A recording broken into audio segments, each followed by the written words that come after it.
Hi, welcome to another episode of Hot Takes. Now, we all know social housing is in a bad way. Housing in general is a bad way. Price is too high and there aren't enough of them, but social housing especially so. And this is why, of course, our wonderful Deputy Prime Minister, the Growler, has said, we're going to build 1.5 million houses for immigrants and hoping that that will cure the problem. It won't, of course. And yet, the problem remains. Nobody wants to build, or at least nobody wants to build social housing because there's no money in it. They want to build real houses, normal houses, commercial houses. And there's plenty of places they can do so, not just on greenbelt land. But the social housing problem in some areas is particularly bad. Across the country as a whole, 32 councils have waiting lists in excess of 18 years. That's particularly important. It means that no child will ever see a social house because they'll have become adults before their parents are eligible. Some areas, such as, for example, Mansfield and Slough, have got waiting lists of 75 years. But that is as of nothing compared to areas in London like Westminster, Enfield and Merton, where the waiting list there is in excess of 100 years. You'll put your name down now for your great-grandchild to hopefully get a house.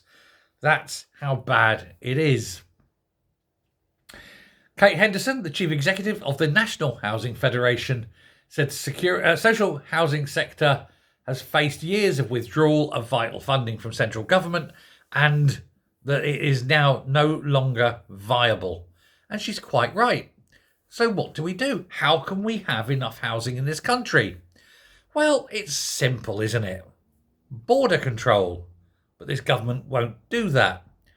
But that's the only way. You can't keep building them for those coming in and not building them for those already here. There needs to be a new approach to housing, and using the United Nations own rules, us inhabitants here, us indigenous ones, must take priority. Now, I had a proposal that you start on a point system, and the point system start at 0. Then you go, were you born here? Yes, 500 points. Have you ever served in the military? Yes, 1,000 points. Get those two out of the way, and then you go, every day you're on the waiting list, you get a point. Do you have children? Yes, 10 points for each child. And then you get 1 point for you for each day and 1 point for each of your children each day, and so on. Do it like that, and you give automatically, and you can add other things like special needs and whatever, but you get a point a day and so forth.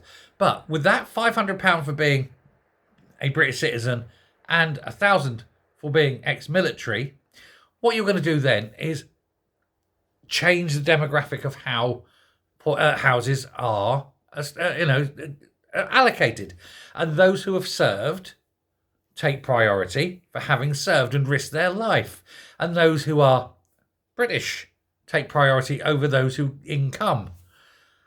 Eventually, of course, once all the British are housed, then you've got any houses go to those who've come in after that. And of course, time goes on, and your point system goes up, tick, tick, tick, tick, tick. And once you're in, and you've got your points stop. It's an allocation, and it's not hard because you can just do it by computers. Computers are ideal for this. Eventually, you'll get a ping going, oh, your name has come to the top of the list. Here's a house. Is it suitable for you? Go see it and take it. And that's it. It's not hard to do. And it would mean that those who have served in the military get priority. They deserve it. Having risked their lives for the security of this country, the very least this country can do is give them the security of a home. But it also means that the indigenous get their priority as well, which is how it should be, according to the United Nations. And that's it. The UN Charter is very clear that the rights of the indigenous people must come before the rights of immigrants, written into law. Go check it out. Let me know what you think. Don't wait 100 years for a house. Bye.